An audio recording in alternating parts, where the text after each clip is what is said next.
Right, well, we have been reporting on the efforts to protect the Seneca white deer since 2011. Well, this morning we're happy to bring you an update and some great news for this Central New York conservation project. Terry Belke takes us to the outdoors.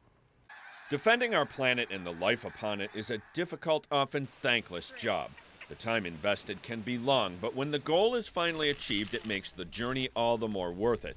In the case of the Seneca white deer, that journey was one of decades. The land here was an Army munitions depot from World War II until the year 2000. The well-protected depot harbored both arms and a unique herd of white-tailed deer, and its colonel at the time should be credited with impressive foresight. Colonel Frank Kemble, yeah, he should be recognized as a visionary.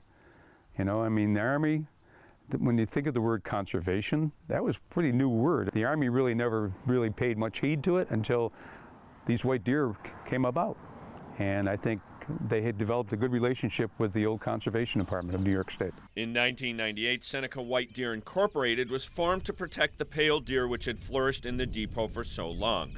It was just the beginning of what turned into a 20-year battle. I refer to it like a military campaign. Every time we landed on the beach, we got pushed back in the ocean. But I call ourselves the Conservation Marines.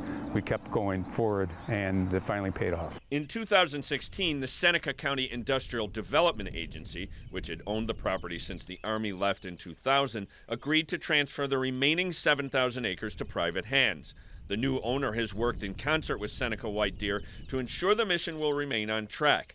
A new visitor center went up in late 2017, and public tours were an immediate hit. We built the visitor center in about 10 weeks, and we really wanted to do something last winter. Now, that's the anti-tourism season, is November from till now in April, but by the end of December, in 6 weeks, we had over 1,900 people come, and so we knew we had something that people wanted to see. The hope is that protecting the white deer will lead to a greater understanding of all nature. Having people get excited about seeing wildlife helps other wildlife that's not so attractive, like snapping turtles, pygmy shrews, those kind of critters.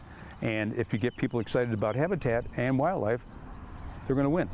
And people are going to have a better understanding of the less, flamboyant species out there. Perhaps the victory for the Seneca white deer can also be an inspiration to others laboring for the earth, gaining strength with the knowledge that each of us can make a difference. To go out, sit on top of the igloo and listen to the silence and watch a deer walk by and maybe see a hawk in the sky, and just know that we've accomplished something after we've been told, no, you'll never accomplish a thing.